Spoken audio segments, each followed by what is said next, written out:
तो आज हम जानने वाले हैं साथियों स्वर संधि के बारे में कि स्वर संधि जो होती है, स्वर संधि की परिभाषा क्या होती है, स्वर संधि के कितने भेद होते हैं और उनके लक्षण और उदाहरण क्या है, उनके बारे में पूरा विस्तृत डिटेल हम जानेंगे। तो सबसे पहले हम जानते हैं कि स्वर संधि की परिभाषा क्या होती है। तो स्वर संधि की परिभाषा होती है साथियों कि जब स्वर स्वर से, सिंपली बात जानिए कि जब स्वर स्वर से मिलता है तो साथियों उससे हम स्वर संधि कहते हैं। कैसे?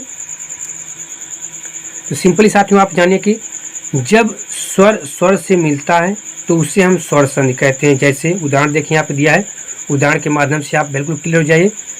कप धन ईसा, यहाँ पे कप जो है ना, कप में आपका छोटी ये भी आपका स्वर है और धन ईसा में ये बड़ी है, ये भी आपका स्वर है। यानी जब स्वर स्वर से मिलते हैं, यहाँ पर भी आपका स्वर है और यहाँ पर भी स्वर है। जब स्वर जो है स्वर से मिलते हैं साथियों तो आपका क्या होता है, आपका वहाँ पे स्वर संधि होता है। जैसे देखिए कप धन ईसा, कप धन ई धन ईसा बराबर आपका क्या हो गया, कपीसा। अब साथियों हम जानते हैं कि स्वर संधि का कितना भेद होता है। तो स्वर संधि जो होता है साथियों, मुख्य रूप से स्वर संधि के 5 भेद होते हैं, लेकिन यहाँ पे हमने आपको 6 भेद बताया। एक पूर्व रूप स्वर संधि के बारे में भी आपको यहाँ पे बताया है, ठीक है। लेकिन मुख्य रूप से जो स्वर संधि होती है, स्वर संधि के मुख्य रूप से 5 भेद होते हैं। कौन कौन से होते हैं? सबसे पहले आपका देखिए यहाँ पे दीर्घ स्वर संधि दिया गया है और आयात स्वर संधि आपका जो है 5वां है। तो हम जान लेते हैं।